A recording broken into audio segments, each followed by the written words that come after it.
Hello, fine people of the internet. I am absolutely exhausted. I'm so tired. I'm going to really just so enjoy tonight's sleep.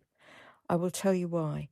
So yesterday I went to London and I was going to meet a friend and go do a bit of shopping at Shoreditch and Brick Lane and all around that area, Spitalfields Market.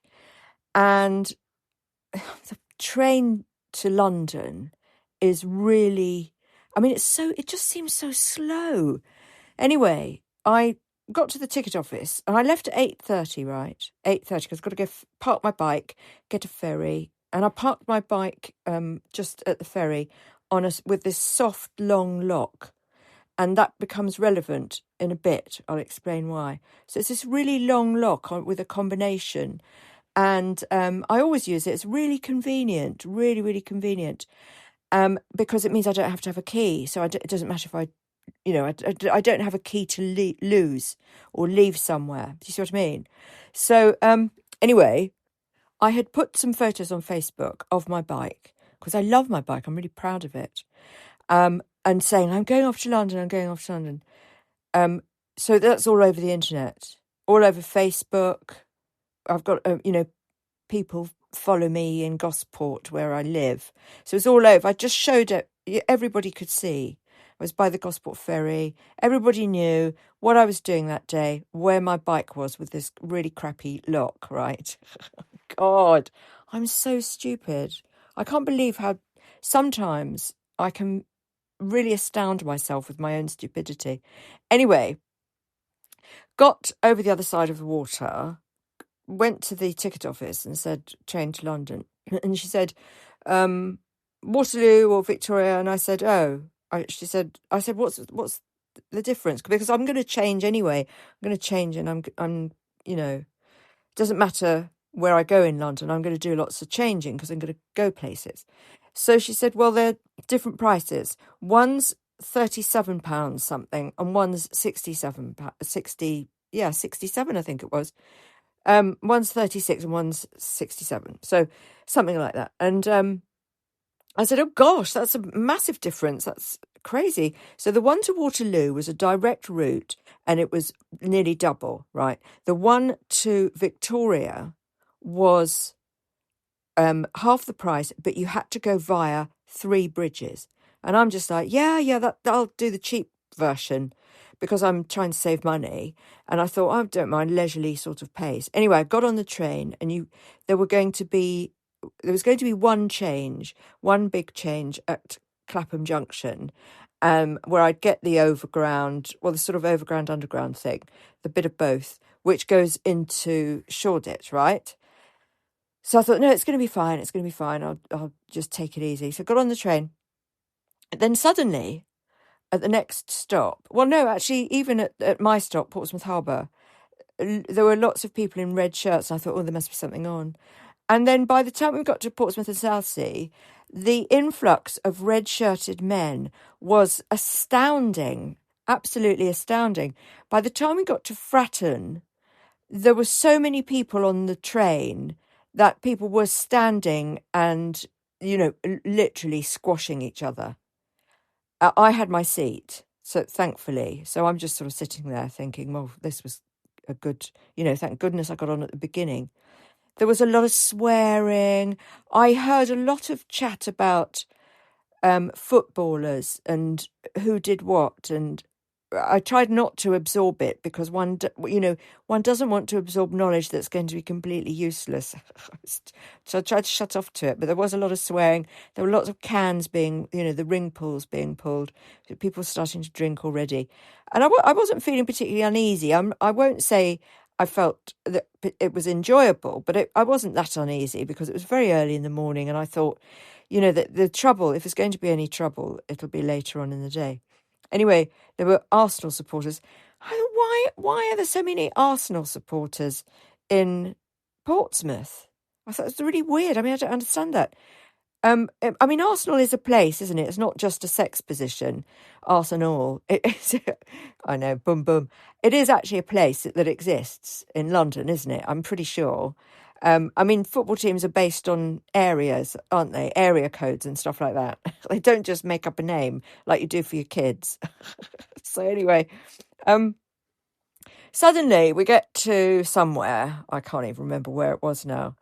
It wasn't. It was before Clapham Junction, and the train stopped, right, and we're just sitting there, like not on a platform, just in the middle of a fucking, excuse my French, field with loads of I mean, we're obviously on a train track, but I mean, just like, oh, what's going on? What's going on? By this time, everyone's quite rowdy, and I was just saying, oh God, this is a bit too much, really. I hadn't even had a coffee yet. Anyway, suddenly there was a tannoy announcement, and he said the train's broken down. So, oh God, why today? So he said basically he said we're going to unplug it and plug it in, plug it back in again and see if it works, like you do with a computer, like turn it off and on. So, what? For God, really, really professional. But these things work, don't they? So they did that, and he said, don't be alarmed, all the lights are going to go out. Well, fortunately, it's broad daylight, and it was a really sunny day. Anyway, it went sort of dark, and there was this eerie quiet, and I thought, well, this is classic horror movie stuff, really good, even in daylight. I think a daylight horror movie would be quite effective, don't you? Although it becomes a zombie movie, doesn't it, if it's in the daytime, really? Anyway, it didn't work, but then it did work. So then we started chugging along a bit, and then we got in a station, and then they said, everybody get off. So we all got off, and we had to cross the platform and get on another train. And I'd been quite chilled about getting off, but because I was sort of first on, I was kind of last off as well, because I had to wait for the throngs, of all the people in the aisles. I had to wait for them to get out first, and they're all big burly men. And I couldn't get into the other. I didn't fit. There because obviously, people had just kind of charged in and rushed forward, and what happens is gradually throughout the sort of day, the shunting goes on and people kind of shove up a bit, and it makes more space by the doorways. Well, this hadn't happened yet. So there was a whole bunch of us who couldn't get on. So then we heard over the tannoy that we could get back on the train, the one we'd just come off. So we got back on that one, and then that was going all right. So we did actually eventually, after maybe, I don't know, half an hour, 45 minutes or something, we actually did make it into Charing Cross, into Clapham Junction. So then I got the Windrush train, it's called, or the Windrush line, which is a really lovely, modern, proper London, train, clean and just so nice, just so lovely. And so finally I made it I think it was about 1:30. Can you believe that? I left at 8:30. I got in at 1:30 into London, finally, to meet my mate, right? So I had a lovely day, did lots of looking around. I was seeking inspiration, guys, for my reclaim shop, and I found it. I found lots of it. It was really good. Anyway, on the way, I had one glass of wine, which was really nice. It was really chilled. Went to this sort of jazz bar. It was really lovely, just really chilled. Little glass of wine, catch up, get the goss, find out if there's anything in the world that I've missed that I should really be thinking about knowing more about, Well, that's comforting sort of chat that you have with old friends, really lovely. And I thought, right, I need to go. So I left at 7, and I thought, right, it took me so long to get here this morning. So I need to, make sure I get back, because I've got to get the last ferry at midnight. Bang on midnight, that last ferry goes, okay? So I left, and I ended up, I got on this Windrush train, right? The Windrush line, and it said it was going to the station that I needed, Clapham Junction. And I got on it, and it didn't go to Clapham Junction. And I was completely and utterly lost. I didn't know where I was. And I couldn't understand the tube map.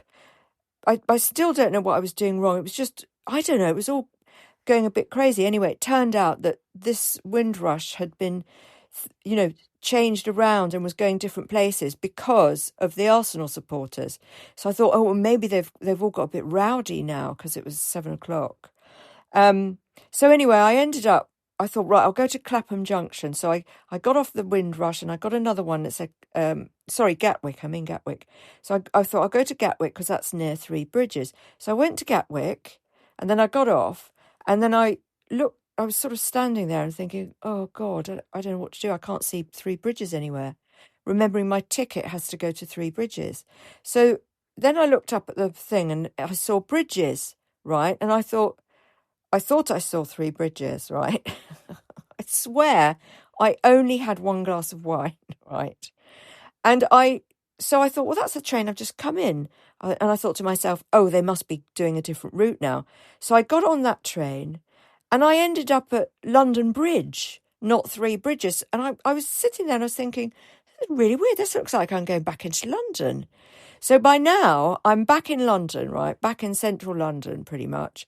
And it's I think it was 9:30. And I thought, I'm not going to make that last ferry. Anyway, there was a lovely man who helped me, he couldn't help me, and then he came running up the stairs and he could help me.